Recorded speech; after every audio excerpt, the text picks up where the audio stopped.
Well, good morning everyone. Thank you very much for coming today. My name is Dean Armstrong KC, and I'm one of the barristers representing many of the survivors of Mohamed Al Fayed's sexual abuse during his time as chairman of Harrods. Our clients include most of the survivors who spoke out in the BBC documentary, and we're also delighted to have representatives of those who made that documentary here with us today.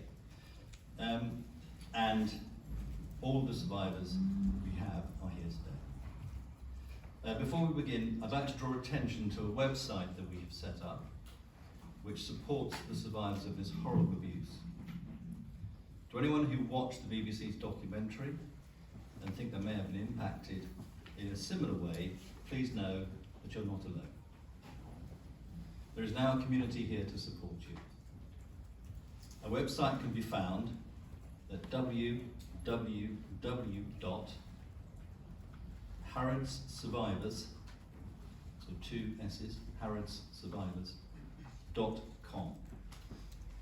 There is also a telephone number attached to that website to assist anyone who requires or feels a need for assistance. That telephone number, 0203 468 0493. There you will find ways to contact us confidentially, and we must stress that word as all the processes that we go through today, confidentially, to know that you are not alone. I'm honoured to be joined this morning by a number of my colleagues. You'll be introduced shortly to the most important people in the room, the survivors. But first, let me introduce you to the lawyers who are going to be dealing with the civil claims. On the panel, to my right, my colleague Bruce Drummond. At the end, my other colleague Maria Mulla, who have been working with me as we've investigated the vast web of abuse. We are honoured and privileged to be joined here today by Gloria Allred, the leading women's rights attorney in the world, and someone who has immense experience, I would suggest unrivaled experience, in dealing with these types of claims. Most importantly, we'll also be hearing from Natacha, who has bravely, and we stress that word, bravely come here today to share her story with the world.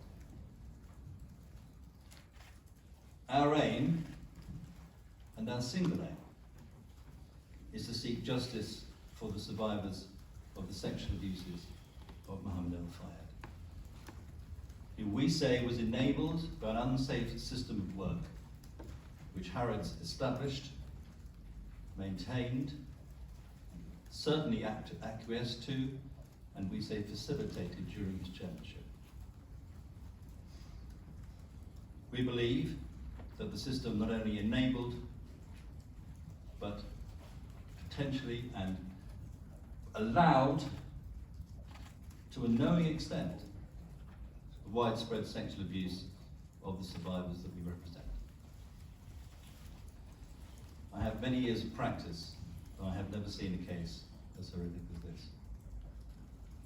This case combines some of the most horrific elements of the cases involving Jimmy Savile, Jeffrey Epstein, and Harvey Weinstein.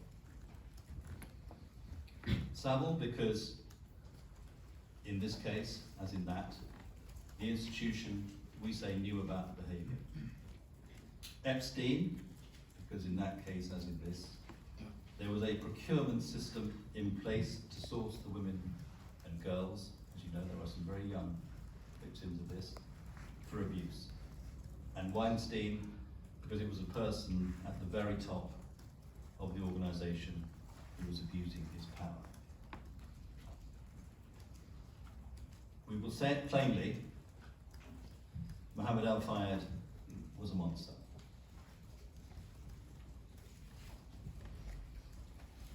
He was a monster. But he was a monster enabled by a system that pervaded Harrods. those of you who have seen the most magnificent documentary that we saw last night will know and may well remember very clearly the words of the manager who said the following: anyone who tells you they didn't know what was going on is lying. I'm going to stress that word of his, lying. Now, we welcome as very much a first step,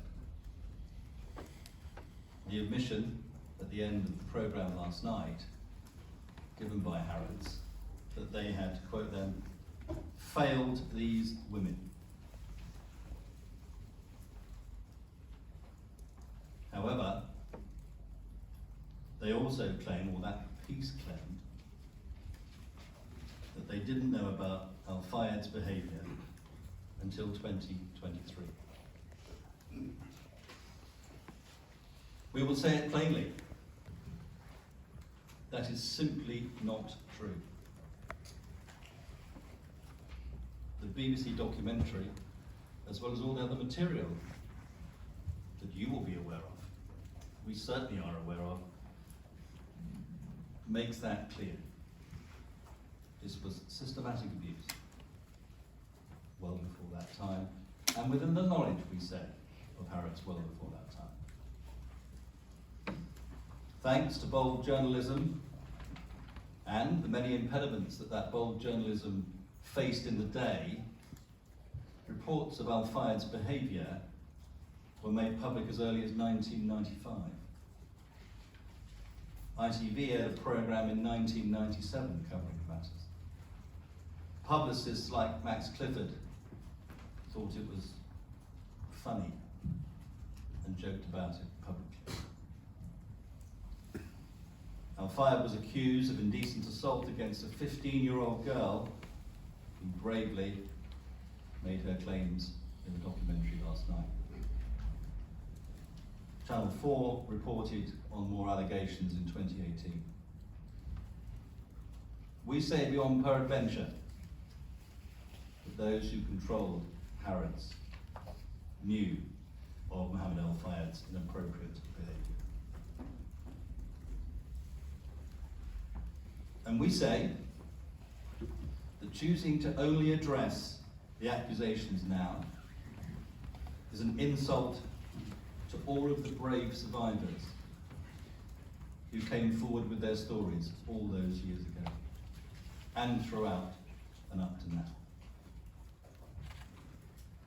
We are absolutely clear in our view that whatever is said, and whatever was said in that statement at the end of the programme, it shouldn't have come to this. We are here to say, publicly and to the world, or to Harrods in front of the world, that it is time that they took responsibility, and it is time that they set matters right.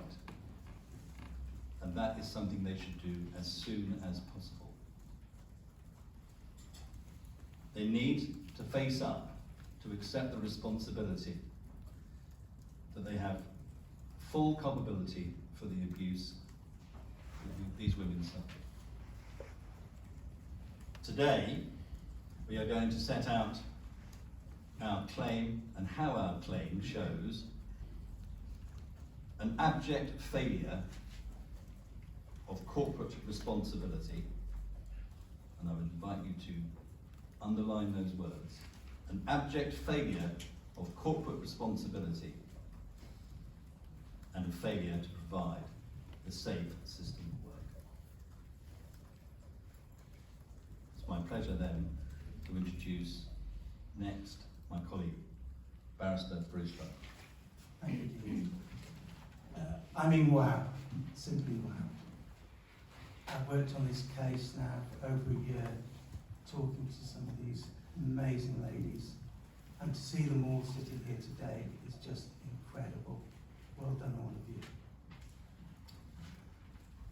I would also like to echo what my colleague Dean said, in saying that this is one of the worst cases of corporate sexual exploitation that certainly I, and perhaps the world, has ever seen. It was absolutely horrific. I cannot stress that word enough. It was horrific.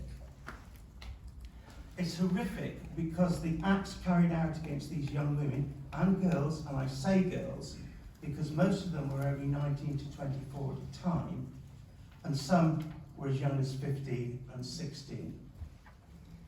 It's horrific because the system, and it was a system, that procured them was enabling the abuse of these young women. And it's horrific because the effects that this sexual abuse and of Harrods' institutional betrayal have had on our clients. These effects have lasted years, and in some instances for decades, and even continue to this day. And you must remember that when you're looking at this type of case, that it's not just something that happens and then goes away or they get over. This has life-changing and lifelong effects on these dear ladies. Some of the survivors even ended up in psychiatric care. Some have been able to have intimate relationships. Some continue to suffer from nightmares, depression, and anxiety. So we're here today to say to the world that this was not right. This should never have happened. And Harrods must accept responsibility for the damage these women have suffered. I would also like to say a huge thank you to Keaton Stone, who's with us today, for all his investigative work. To the BBC, who've been amazing, and most importantly, to the survivors, for allowing me to be part of the team to represent them. As you saw in the documentary, Keaton has worked tirelessly to deliver some sort of justice for these women. Keaton, buddy, you're a legend. We wouldn't be here without you.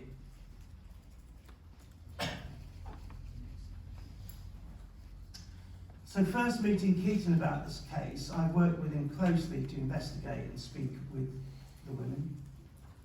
From first speaking to one of the survivors and after the hearing the story, my heart sank and my blood boiled, quite frankly. I told myself I would do everything I could to bring justice and accountability for all the survivors who've been left at the hands of a monster like Al Fayed. Realising the significance of the case that I was about to embark upon, I approached Dean, highly respected QC, and importantly has had a wealth of experience in dealing with horrible cases. And then Maria, who's been amazing. We needed a team to take on this monstrous system.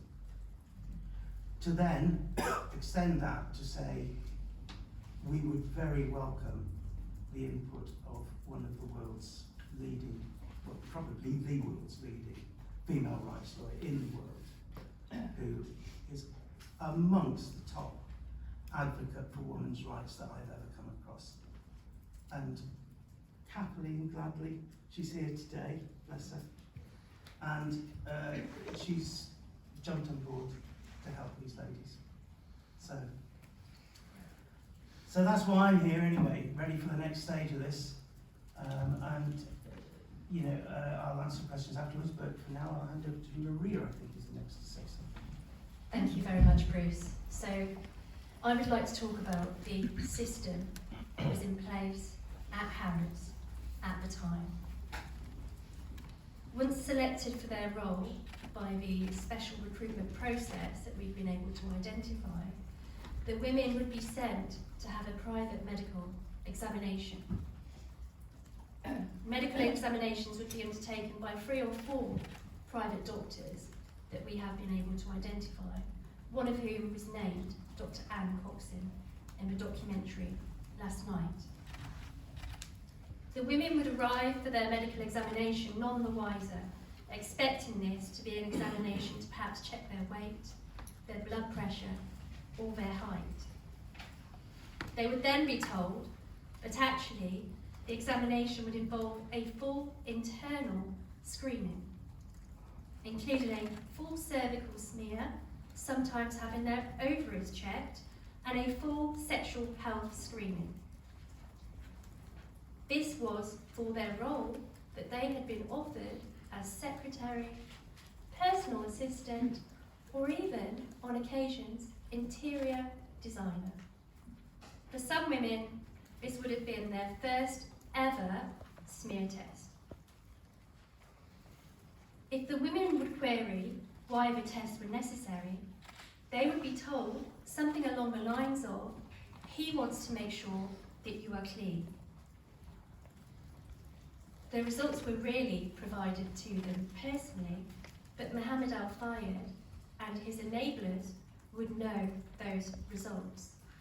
Because if there was ever anything untoward about those results, he would make degrading and humiliating comments to the women personally about what he had been told about their medical examination. As we know, the grooming, sexual assaults and threatening behaviour were varied and plentiful, but they all followed a similar pattern of events that we have been able to identify. The surveillance in place at the time was absolutely extensive. The phone lines were bugged. There was video surveillance in place throughout the offices, aside of course from the chairman's office, where there was no video at all.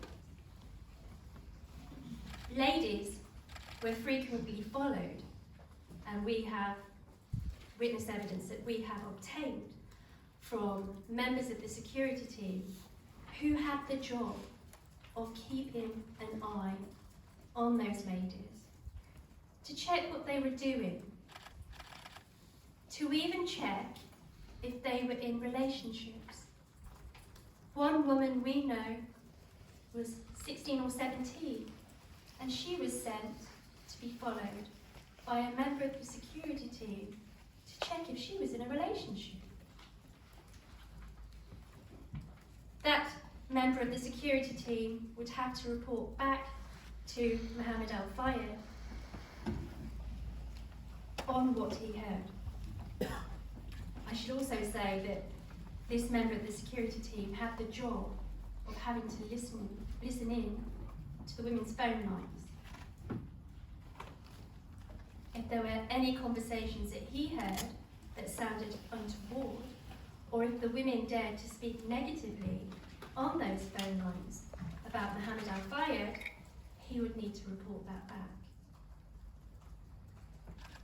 He recalls hearing the women often having to speak in some kind of code.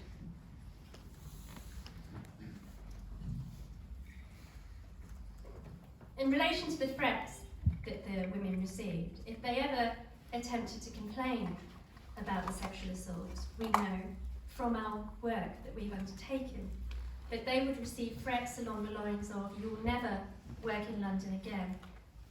I know where you and your family live."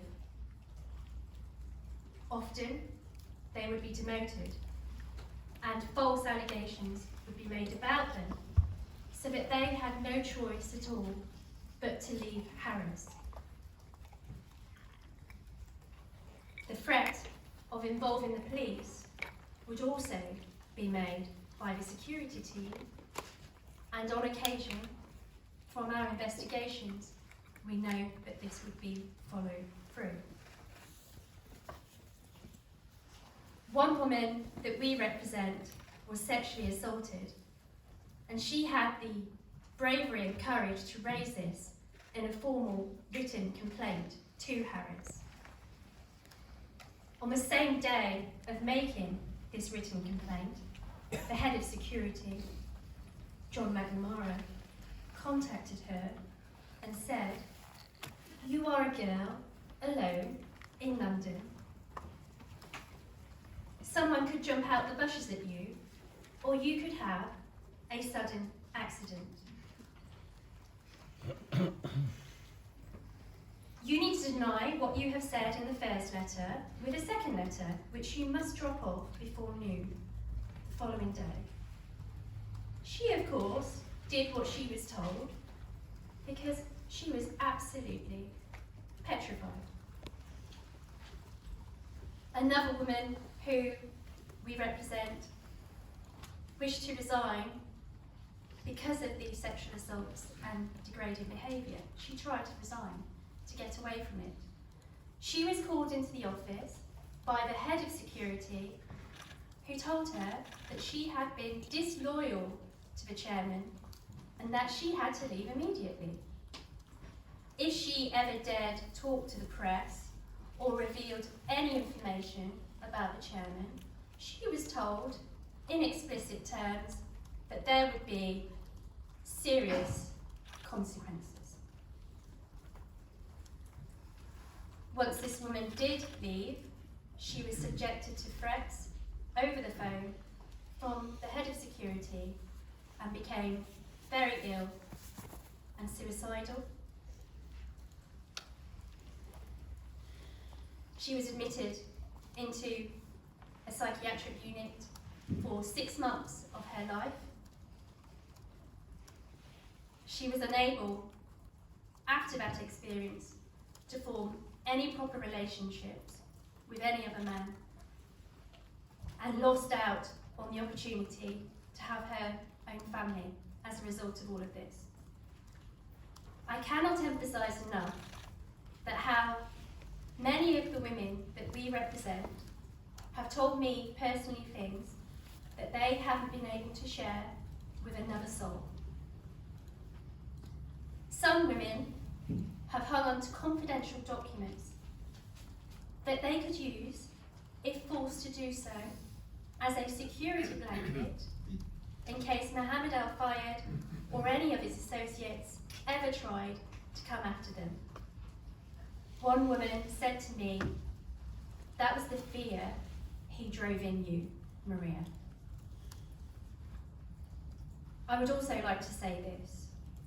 I know that some women that we represent were too afraid to come to this press conference today.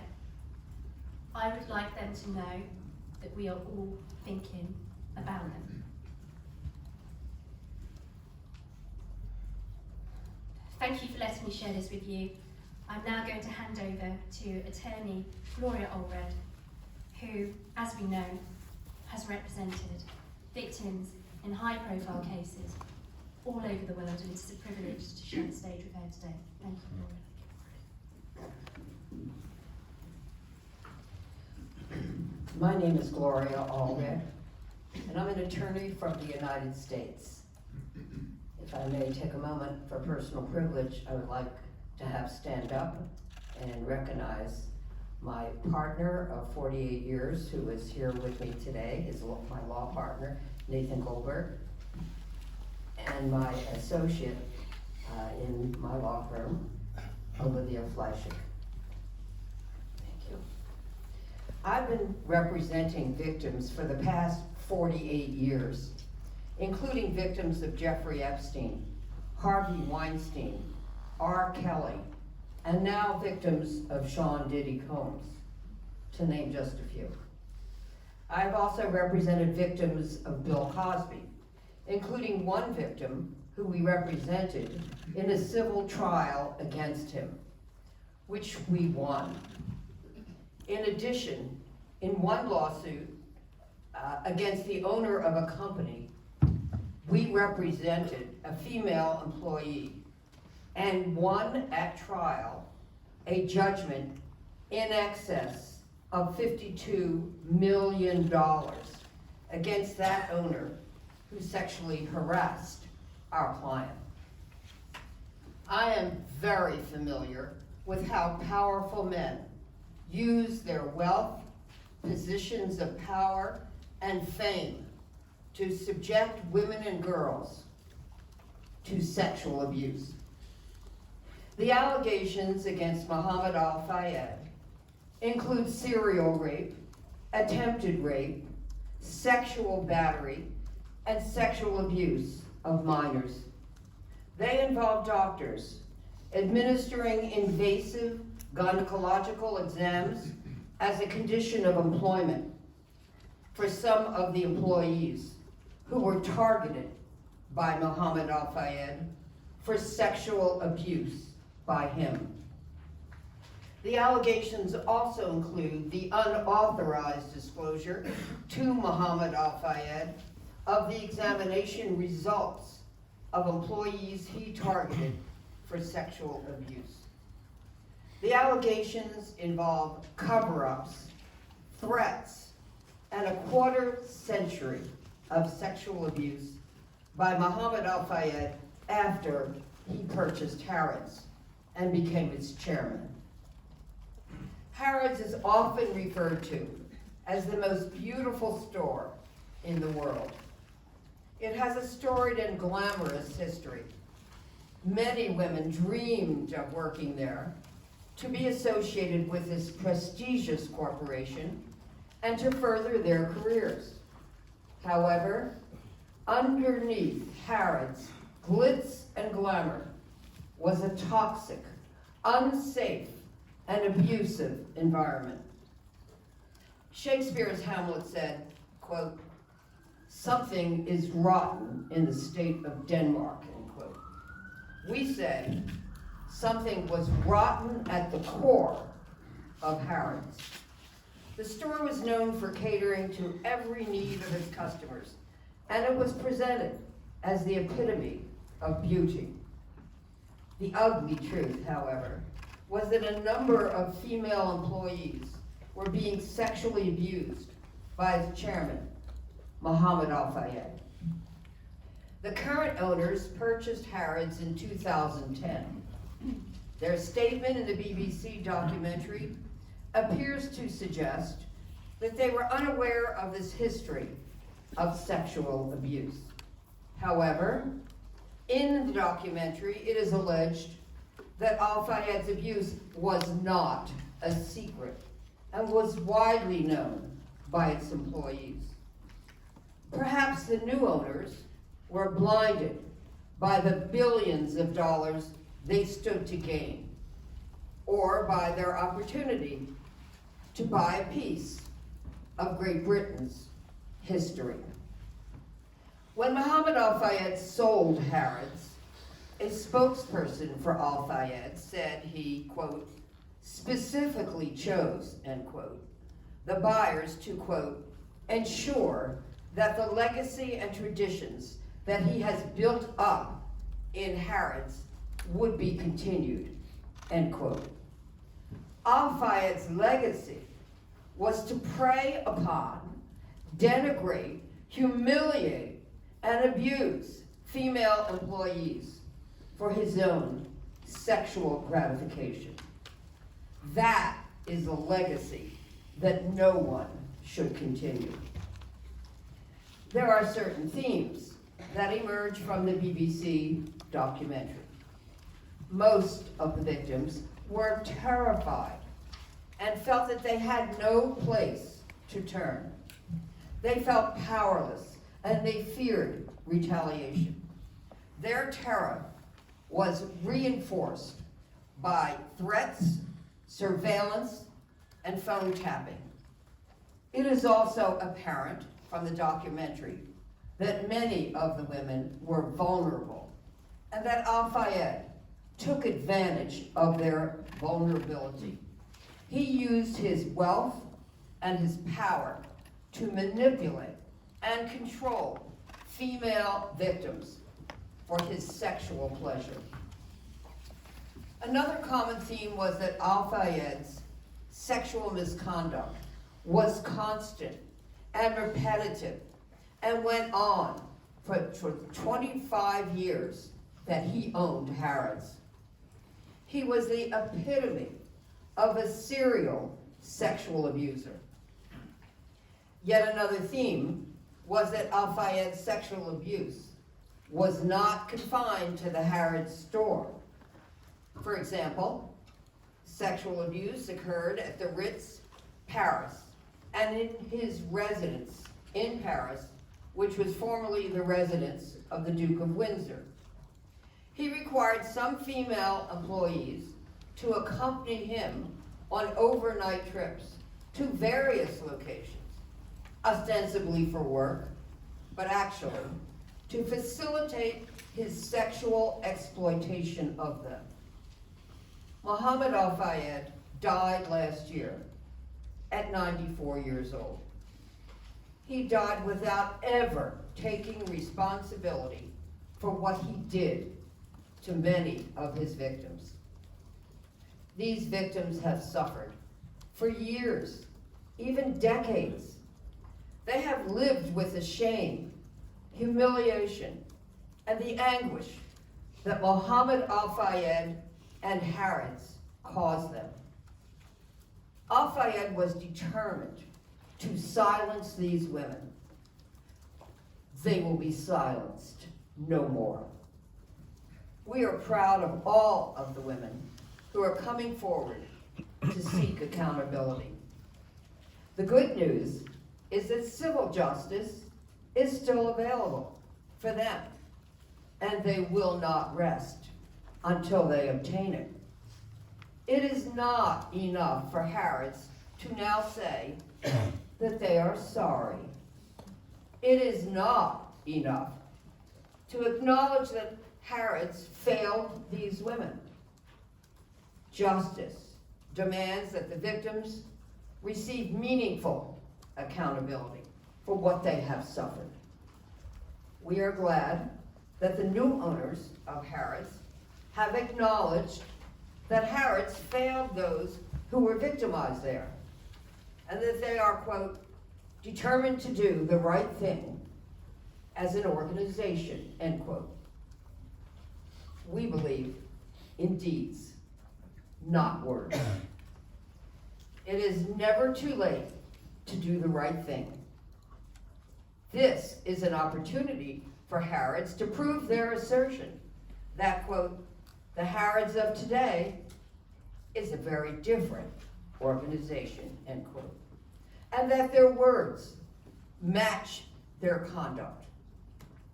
The time for justice is now, and we look forward to victims obtaining meaningful justice. Thank you. Thank you. I'm going to now ask Natacha to tell us some very personal matters to share with you today. Today, I finally have the opportunity and freedom to speak up. I no longer feel afraid, so I speak for my daughters, my nieces, for my good friend Catherine, and all the survivors of sexual abuse in this room today that were silenced for so many years, who suffered at the hand of the predator, Mohamed Al Fayed.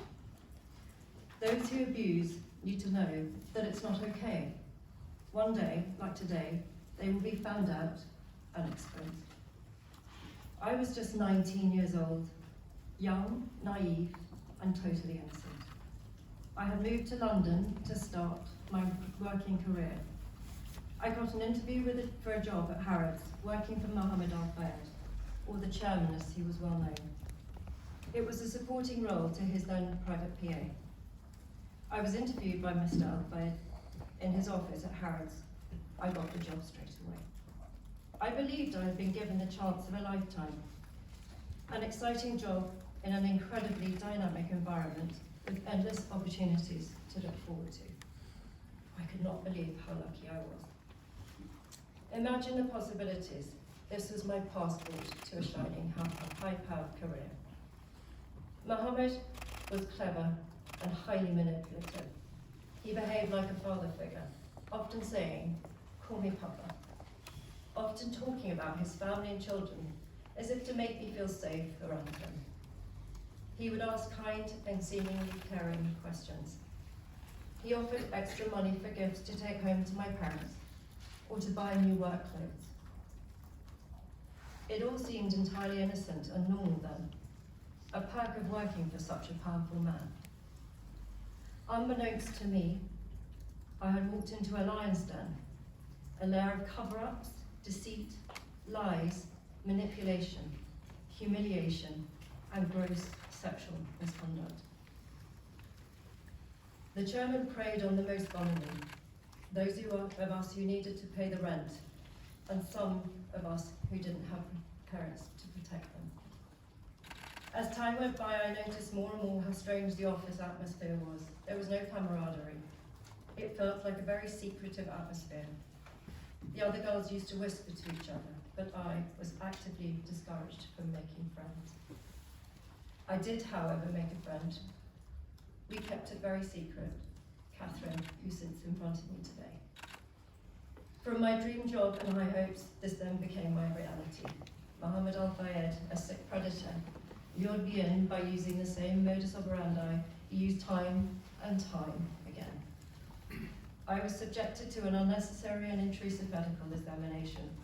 I was never given those results. I was subjected to AIDS and STD testing without consent, and now believe in hindsight, I was checked for my purity. We would be sent to see Al Fayed because he had a job for us to do. It was always more of a friendly chat than actual work. But then these private meetings turned into more. A forced kiss, his hands gripping your face to his lips, or pulling you down on his lap, where his hands were free to explore any part of your body that he wished. These incidents lasted seconds, but the fear instilled left me paralysed. Al Fayed brushed off these moments like they had never happened. But I was always reminded not to mention them to anyone.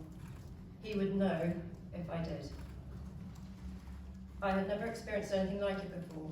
I was so young, I didn't know what to do and how to deal with it. I felt such fear and some sick loyalty as his employee. It was an era where women were still the underclass in the working world. One night I was asked to stay late. This was to be my final night. All of MAF's, or Mohamed Al Fayed's planning and manipulation were to come to fruition. He summoned me up to his private apartment on the pretext of a job review. I was escorted by one of his security guards who ushered me into his private sitting room. The door was locked behind me. Al Fayed handed me a glass of champagne and told me to sit. Looking around, I saw his bedroom door partially open. There were sex toys on view. I felt petrified. I perched myself at the very end of the sofa, and then it came. Mohamed Al Fayed, my boss, the person I work for, pushed himself onto me. I fell to the floor with him still on top of me, but I managed to kick free and free myself. I ran towards the door. I told him I was meeting my father for dinner and he would be worried that I was late. He just laughed at me.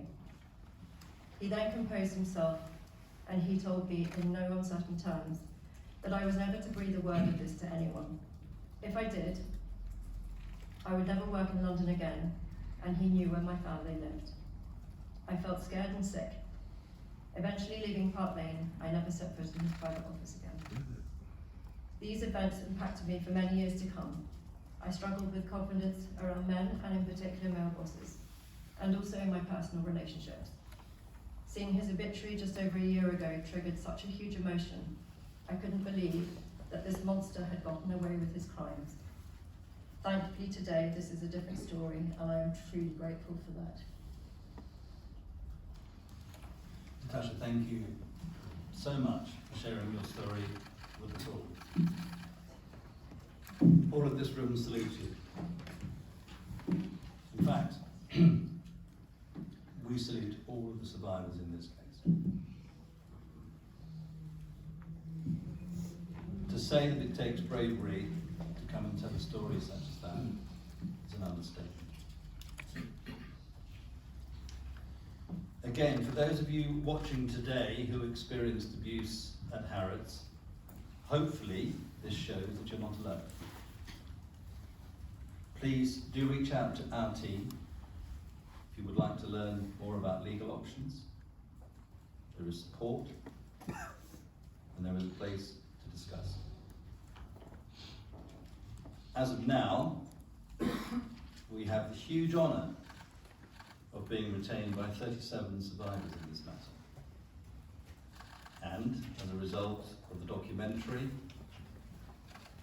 and events such as this, we are in the process of being retained by many more. We are very proud to be so. It is important that we stress this. We are representing each person as an individual. Every person's experience and the effect on every person, every survivor, is different. And we promise that we will treat them all with the individualized attention and dignity that they deserve. We're now going to move on to some questions from the media.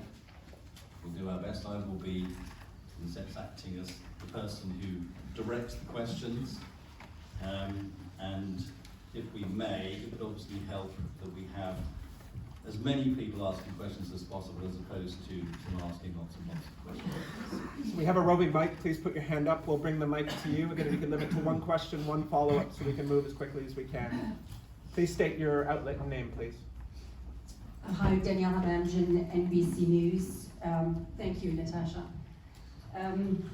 My first question, first of all, to the women who've signed NDAs, what is your message to them? Has the documentary laid out the most serious allegations, or based on your conversations with the victims, have we yet to hear the worst of it? And as you mentioned, in the case of Jeffrey Epstein, Harvey Weinstein, there were facilitators, as is the case here. Are they liable for prosecution? And do you know of any of those individuals potentially still working at Harrods today? So we'll break down your three questions. I'll deal with the first one, which is the NDAs. Would you go with the second one? Gloria, would you like to deal with the last one? The Epstein one? No. In terms of the NDAs, I was quoted last night on the documentary as saying that it should never be the case, and I am not of the view that it's the law, that the law should protect those who engage and indulge in criminal activities. And it's very, very important to remember the circumstances in which those NDAs and some settlements were given. There was no level playing field. We heard last night in the documentary that material had to be shredded. It was effectively forced as part of that to be shredded. And so the answer to the question about the effect of the NDAs, we will fight their veracity and their applicability. We are very confident that those NDAs will not preclude us from getting justice from these women. In terms of your second question, was that whether or not there are more serious damning allegations to come forward beyond what we have seen already in the documentary? Yes, unfortunately so. From the numerous women that we represent, we have a number of more serious allegations that have been made. Also, that don't just concern Mohamed Al Fayed, but we're not able to go into any further about that now. But yes, this was certainly a system that was in place at the very heart of the company. Can you tell us what those allegations are? The worst sexual assaults that you can imagine. Next question, please. Sorry, I didn't answer the third one, which I will. The question was about criminal prosecutions as followed in Epstein. First of all, it's not in our gift as to whether people are prosecuted. Our sole concern is justice for these women.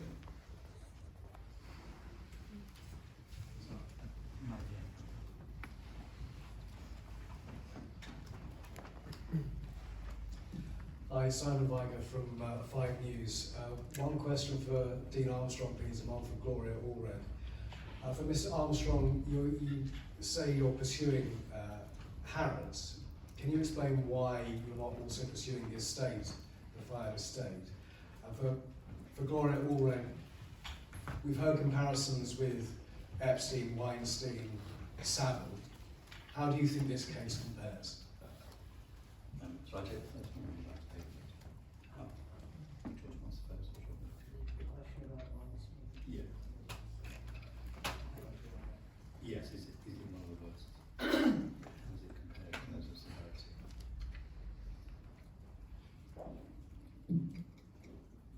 I don't like to compare sexual predators one to another, and he was a sexual predator, Mohamed Al Fayed. Many of them that I have dealt with were the worst. And this is also the worst. I mean, so for example, Jeffrey Epstein, had a method, had a plan, executed the plan, and chose vulnerable victims. Underage girls and adults as well. He sex trafficked them and was prosecuted for sex trafficking underage girls, among other charges against him. Of course, he committed suicide while in custody or was the victim of a homicide. Coroner says suicide. But in any event, there was a criminal prosecution against him, which started, I actually was there at the last hearing that was taking place. The trial had not yet taken place. So he died before there was any justice, real justice, for the victims. I will say after his death, we did represent a number of victims, actually our 20 victims, and was able to get meaningful accountability for them in the civil process without a lawsuit. And again, our victims in that case were very, very proud, very courageous. And many would have been willing to testify at trial. In the case of Mohamed Al Fayed, he's also no longer alive to be prosecuted for his crimes against women. I might add that these victims were also placed by Mohamed Al Fayed in a no-win situation. Excuse me. These were not just strangers to him.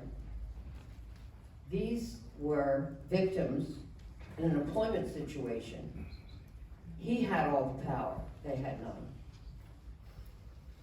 And they were in a no-win situation. Do they say no and lose their job? Do they say yes and suffer the consequences of being raped or sexually assaulted, sexually abused, victimized?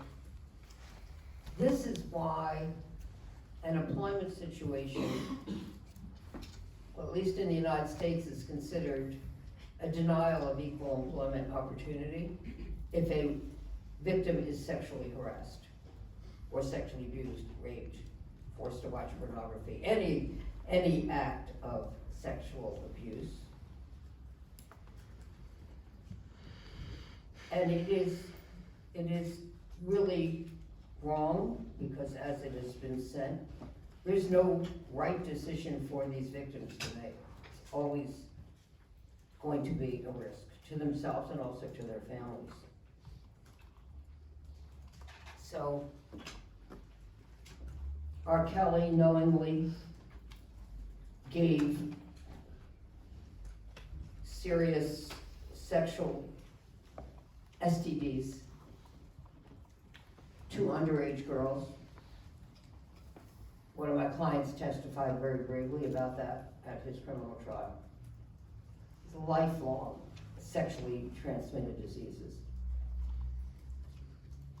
That is just beyond description. That he would do that knowing that he had that very serious sexually transmitted disease himself and did not disclose that to underage girls and some adults. He also, of course, videoed many of his victims, which he coerced, forced, threatened into being videoed in pornography. Then he used those videos to threaten the victims that he would expose those videos to the public, to their families, to their friends, to their co-workers. So that threat was very intimidating to many of the victims, who did not voluntarily do that, never would have, but were threatened, intimidated into it. In any event, Mohamed Al Fayed sex trafficked some of these victims from place to place. He used his business empire to enable him to execute his plan, his scheme, his design to cause those women who were employees to be victimized, women and girls.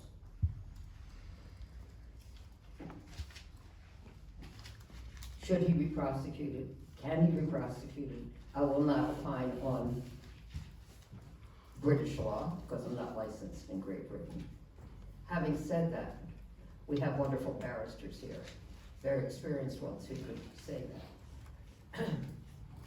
We think that the focus should be on winning accountability.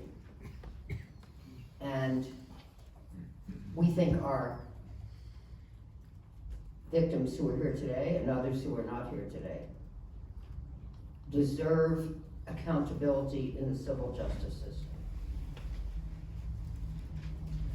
I will just say, sometimes the prosecution of a criminal case can interfere with a civil claim being able to move forward. And we say in the United States, justice delayed is justice denied. And it's been denied to these victims long enough. It's just my opinion.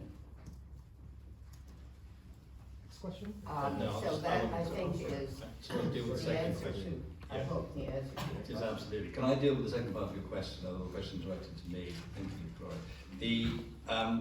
And just to put a gloss as a experienced criminal barrister as well, yes, these were crimes.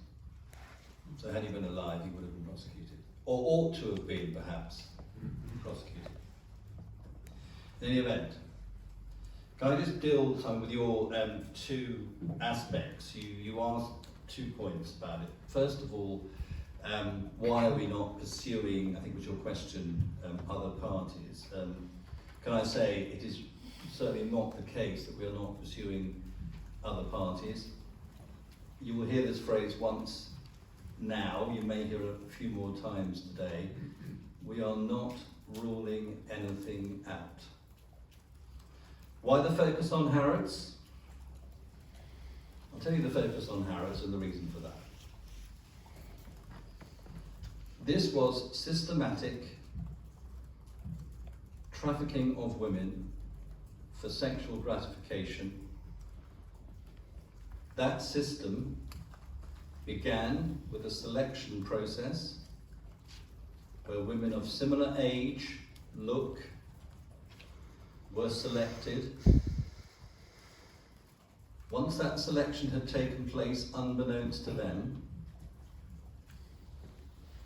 intrusive medical examinations were undertaken in order to ensure their, let's use this dreadful phrase, suitability. They would then be put into a vulnerable position where they would be isolated, called up to the chairman's office or his private quarters, where despicable acts would take place. And then there would be the cover-up. You will lose your job if you speak to anyone about this. Or you're someone alone and people jump out at you. This is and was a systematic failure of corporate responsibility. And that systematic failure is on the shoulders of Harrods. I said earlier that we do not and will not individualise, that we will individualise the women here, but we will not individualise those who we hold responsible. We are not going to get into a situation where there's any room for anyone to seek to avoid responsibility by saying it was their fault or it was their fault. So we pursue Harrods and we focus on Harrods at this stage because of the collective corporate responsibility and the vicarious liability that these acts and the evidence that we have come across shows clearly. There is a pattern beyond peradventure in this. These are not accidents. These are not unconnected matters. The documentary, if I may say so, showed that beyond peradventure. So we're ruling nothing out, but we have a specific laser focus for justice for these women. Hi there, Ellie Pitt from ITV News. Are you aware or have you become aware of any employee survivors at Al Fayed's other businesses or ventures like Fulham Football Club? Gloria Allred, would like to do that?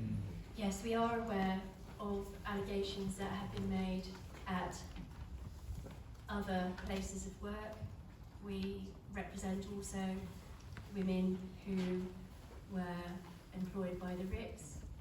We don't at this stage represent any women who, for instance, sustained attacks at Fulham Football Club, but our investigations are obviously ongoing into all these entities that he had an involvement in, because our investigations so far have revealed that the number of women involved in this, simply from Harrods, has been startling. So it's highly unlikely that there are not victims out there from these other places of work.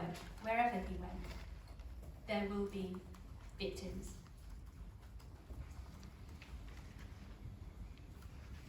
Hi, I'm Shimon from Sky News. I know that you made a point of the importance of victims receiving meaningful accountability for what they've suffered.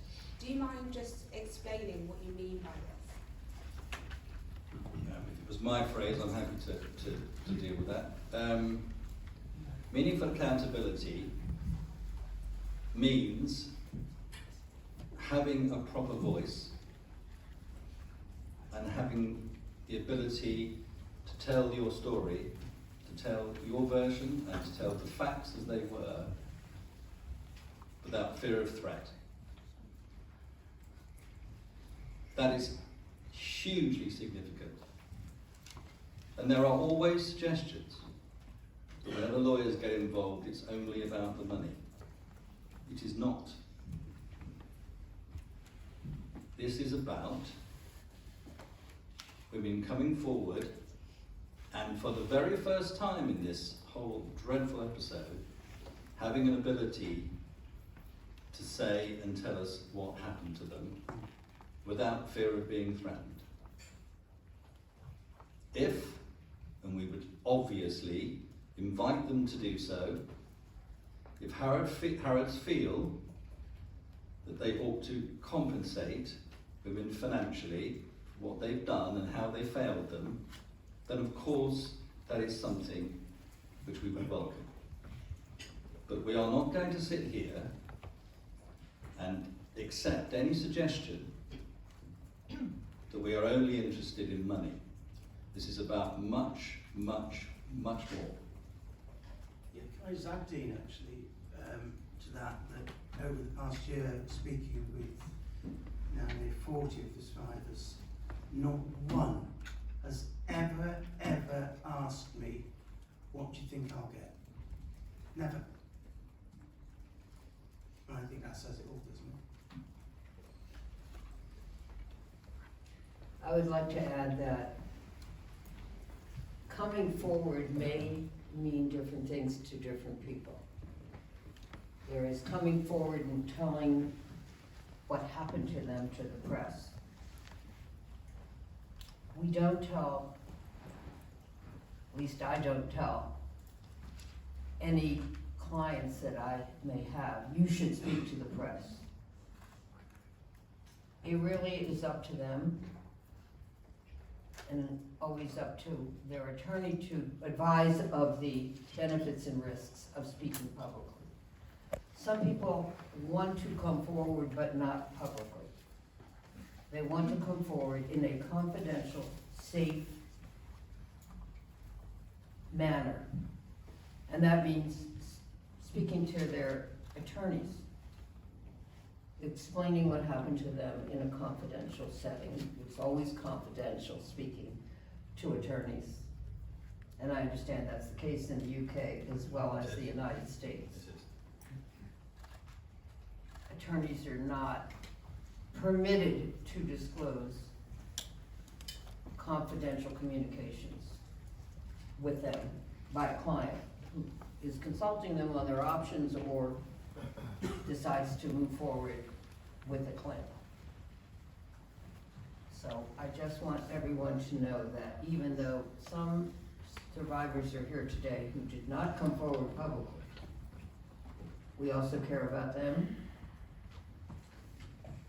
And we know that you have chosen the right team of barristers to advocate for you, to support you, and to communicate with you in a way that is transparent for you, understandable by you, and that you get to ask any questions which you may have, and know what might happen next.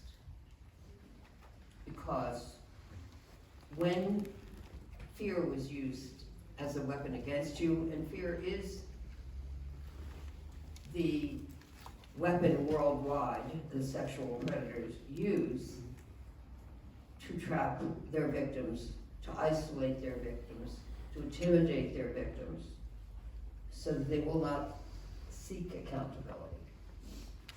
But now you are free from the fear. And those who wronged you, who are still alive, who have a lot of power, the fear should be for them to suffer, not knowing what you will do next. Because now you're empowered. An empowered woman is something that is very threatening to those who have committed injustices and wronged women, because she will not tremble in front of you. She knows her rights. She's going to assert her rights. She will be vindicated. And she will make those who should be accountable in a way that is meaningful to her.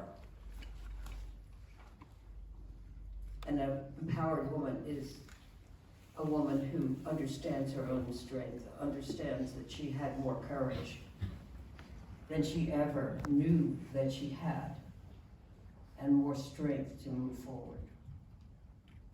And she will not be trapped by the damage that was done to her, and paralyzed and still living in fear, feeling shame, feeling guilty, second-guessing herself. There's no reason to feel guilty. We know who was guilty. It was Mohamed Al Fayed. It was Harrods. It was all those who knew and enabled and justified. They're not stopping him. But you are going to make the business empire accountable. This is not something that is just about Mohamed Al Fayed. This was a business empire enabling him. In that way, it's very, very similar to what is being alleged now against Sean Diddy Combs, because he is being prosecuted not only as a person who sex trafficked women, is one of the charges, but his business empire. He is charged with what we call RICO violations, and that has to do with his business empire. So I just want to echo what Dean said earlier. This is about corporate responsibility. And corporations do have a responsibility. It's not just a responsibility to their shareholders to earn profits.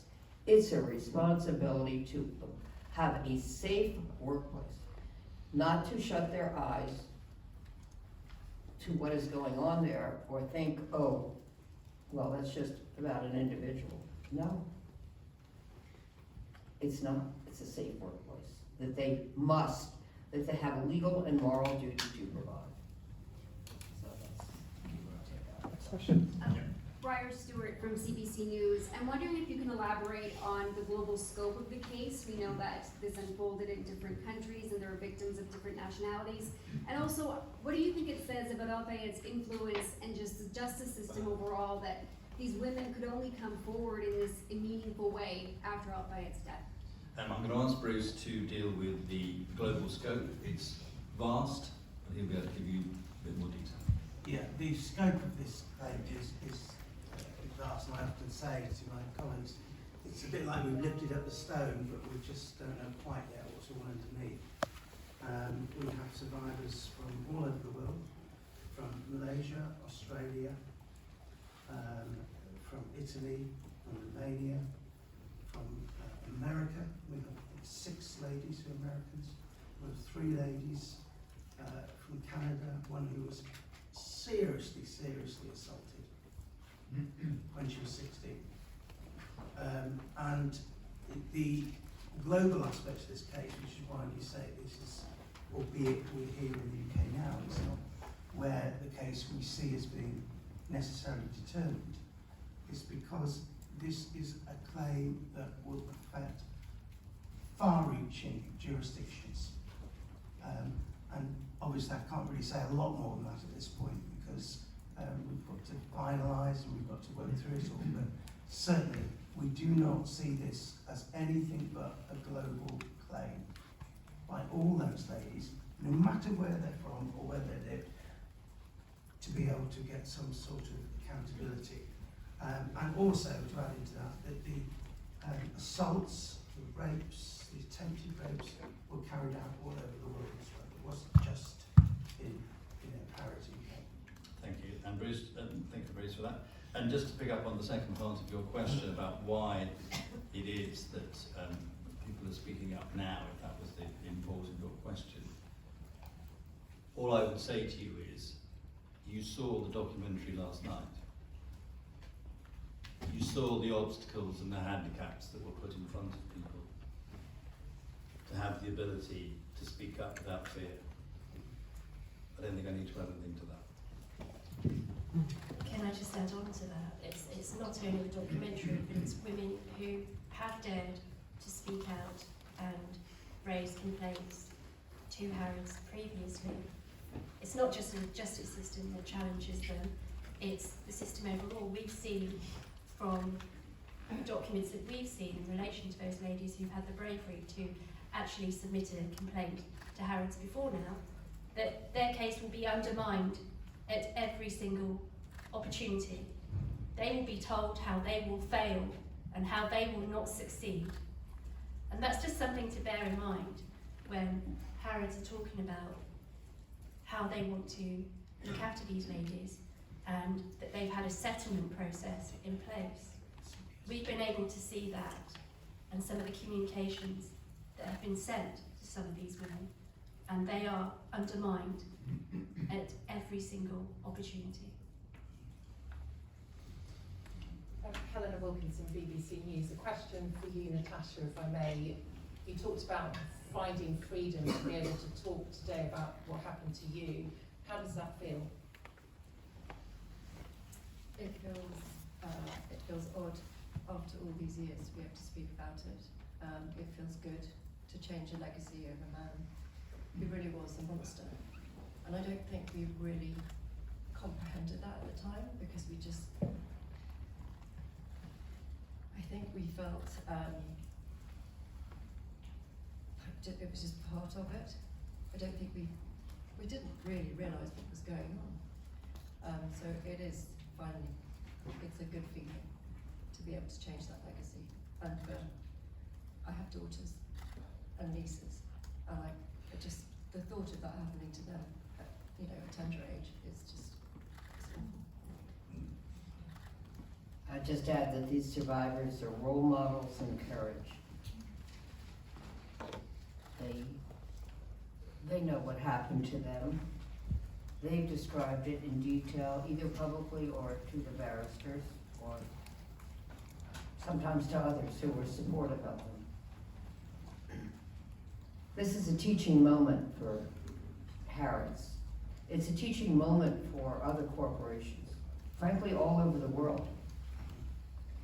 Because sexual abuse of employees who were female, and sometimes, of course, men are victimized as well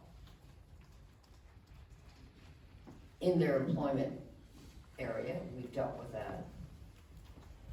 Male victimization by a person in power of a male victim who was not in power and is in a lower echelon in the workplace. But in this case, these were female victims. Why?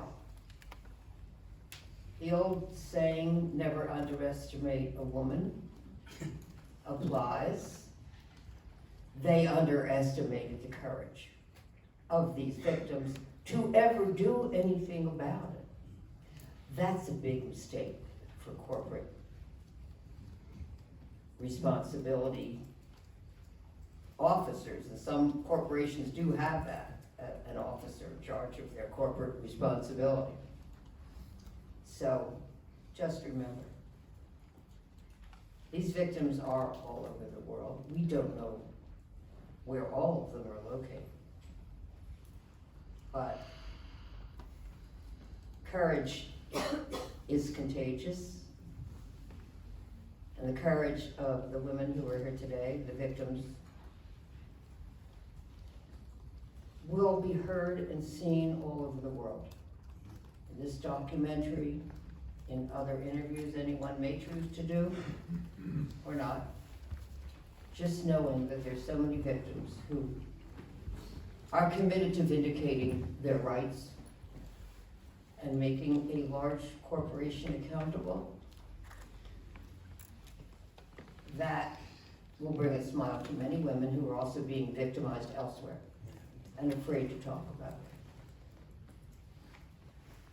So, yes, it's the courage of women that's contagious, that will now be known about all over the world, and that's so important to others. And the only way we're going to improve the status and the condition and the rights of women is for women to know they matter, they are valued, and they will one day assert their rights. And the wrongdoers will be exposed. They will be shamed. They will be humiliated. And the world will know that they are the guilty ones. Never be silent in the face of injustice. When you assert yourself and go to a lawyer, you are building brick by brick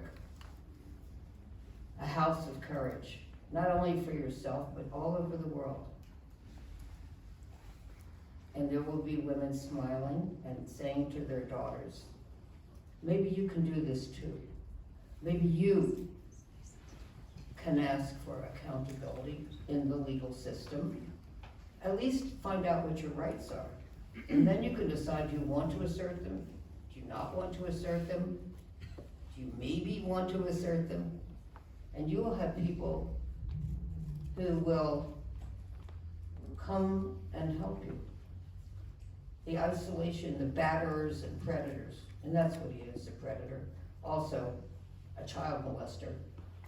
I never call them those who molest children pedophiles, because it's a Latin word that means you love children. You don't love children if you're molesting them, abusing them, sexually harassing them, and violating them. So, these women were not just sex objects. They are full human beings. They are adults. Now, they have memories of the past. But now the memories of the past that have haunted them hopefully will be relieved by an understanding of what is possible in the future. And that they are role models and courage. And they can continue, because they will not be isolated the way Mohamed Al Fayed and others tried to isolate them. Don't tell anyone. In a way, I wish Mohamed Al Fayed was alive to know about what his legacy really is now, the truth. If the truth will prevail.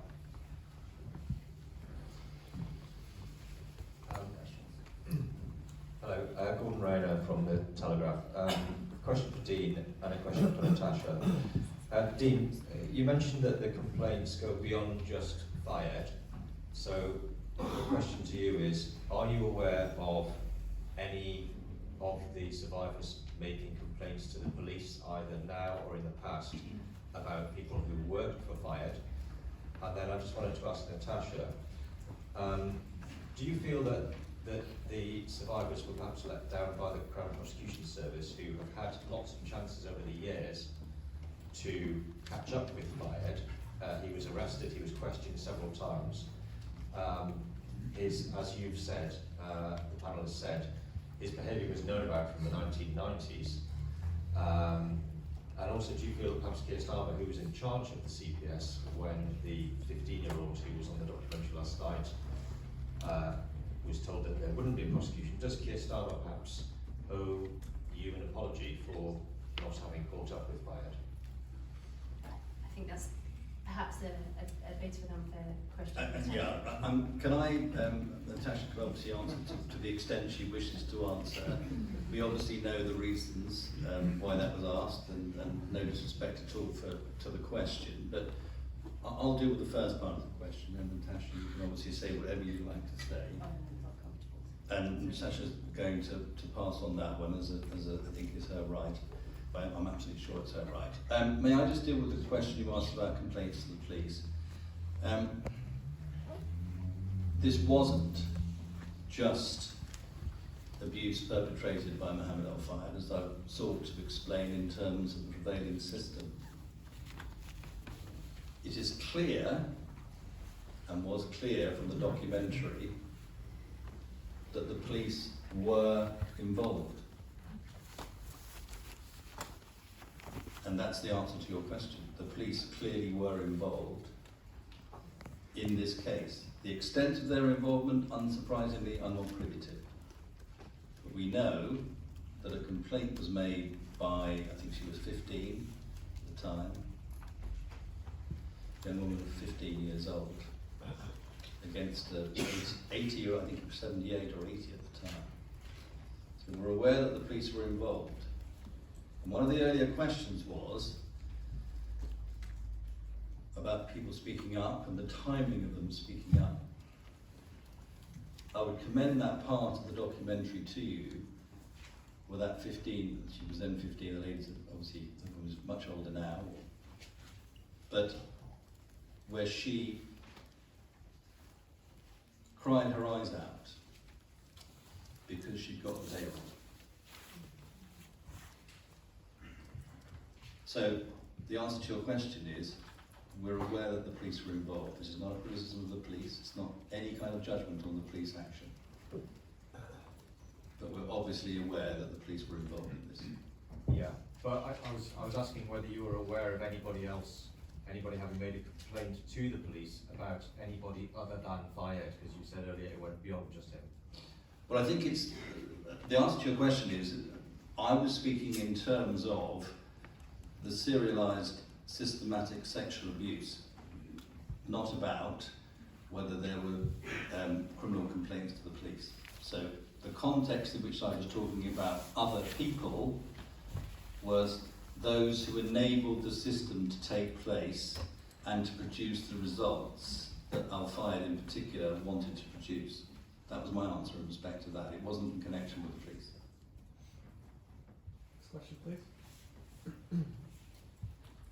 Hi, Bianca from the Law Society Gazette. Just a few questions. Where is the case in terms of have claims already been lodged with the court? At what stage are you at? And why not a class action suit? Why individual claims? And also, you mentioned the NDAs. Can you explain a little bit more about your reasoning as to why you feel you can fight those in court? I'm happy to deal with, I've been speaking a lot, but I'm happy to deal with part of that question. Do you want to go first with Yeah, the shall I deal with NDAs, Maria? where we are in terms of the legal action? So claims have not yet been issued. As you can appreciate from what you've heard so far, this abuse that was suffered by women was worldwide. So there are lots of different potential elements to this. Potential jurisdictional elements that need to be considered. Different individuals that also need to be considered. So it's not just the case that we just go off whilst we accept and we know we have an obligation to act diligently and promptly. We are still very much investigating, liaising with, for instance, people like Gloria, experts, for instance, in the US, because we represent a number of US survivors. So no, we haven't issued, but we are very much getting our action together. Let me deal then with the two other matters that you raised. The first is why no class action. So I have extensive experience in class actions. Very much as in the US, as in the UK, there are technical issues regarding similarity of class. So that's a legal answer. But actually the real answer is that every single person, every single survivor suffered and suffers different harm here and different long-term effects. And we are not going to, as a team, allow other considerations which may be financial to have people's lives and responsibility and their rights compromised by the fact that it's easier to deal with the class action in order to get some money out at the end. That is not why we're here. It is not our aim. It is not our purpose. I am very strong about this. Everyone who comes to us will be treated as an individual.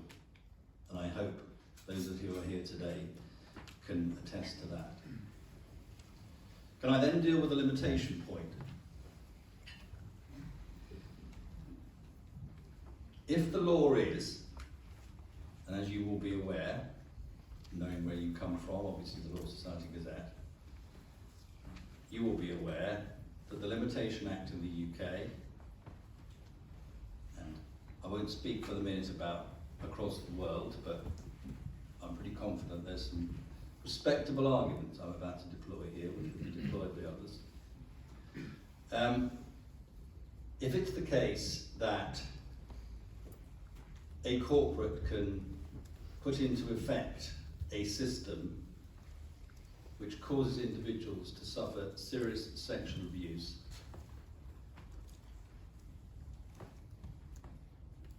threaten them with cover-up, threaten them not to say anything, so cause a cover-up, threaten them to keep quiet, threaten them not to tell anybody, if that same corporate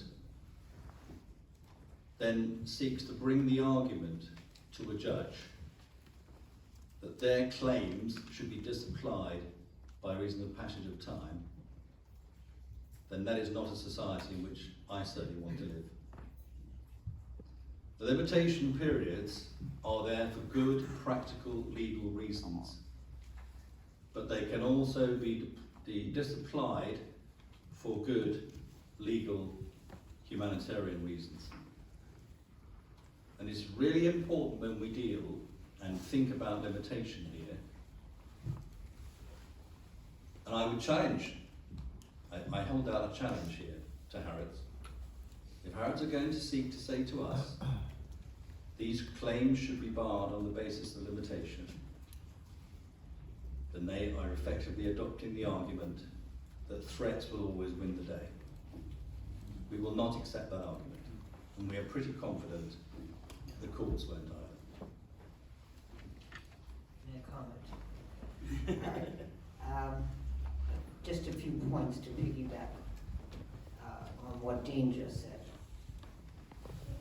In the United States, our law firm does not generally participate in class actions. However, we represent large groups of victims. For example, we represented 72 victims who were victims of sexual abuse.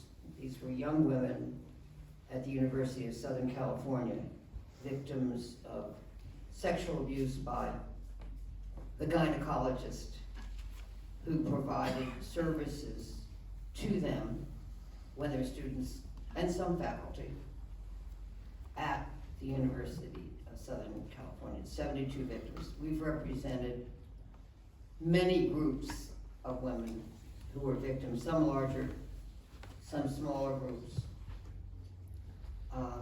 without a class action.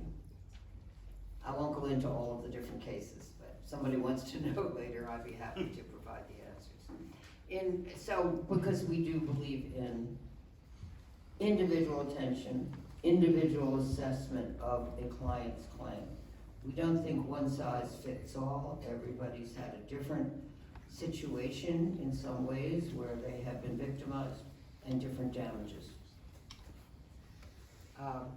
One other thing I want to say about the statute of limitations, which is the arbitrary time period set by law,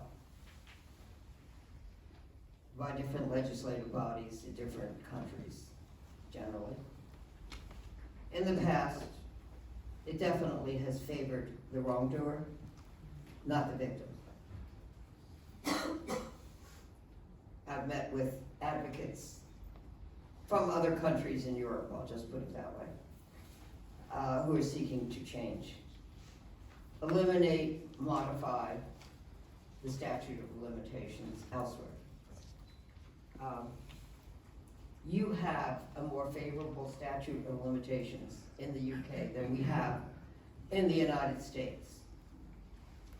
But as you will see, some of my clients and myself, clients of Bill Cosby, in my Netflix documentary, Seeing Allred, see us testifying before the legislature of California to eliminate or change the restrictions in the statute of limitations. All this is about empowering victims to be able to not be barred from the courthouse, not to have the courthouse door slammed in their face because of this arbitrary law called statute of limitations, which most of them never knew about. They didn't know that there was a time period after which they would be barred from asserting their claim. You can do that more easily in the UK. And I'll be mentioning the UK at other legislative hearings on this matter in the US. Although I want to add that sometimes the damages are significantly less, even though you have more time to bring them, than you would be able to win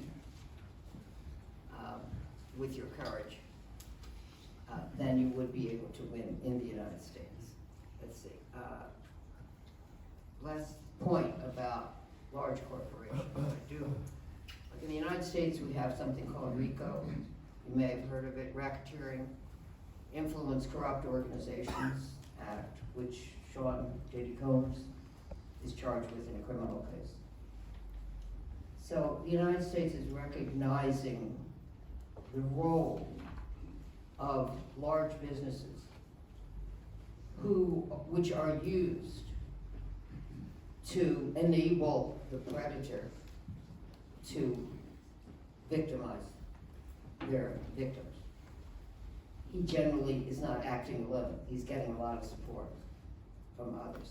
Finally, I just want to say, if we had more women as chairpersons of large corporations and less segregation of women forced to be in lower level jobs, many of which are well below their capacity to do them, and their education and background, their experience, and their dreams. If we had less segregation by gender in the workplace to lower level jobs for women, because women are considered of less value because they're women, if we had more integrated workplace, if we had by gender and race and age, ethnic origin, and so forth, and of course sexual orientation, we would have a better workplace. We would have a more productive workplace. It'd be in the corporation's interest to do that.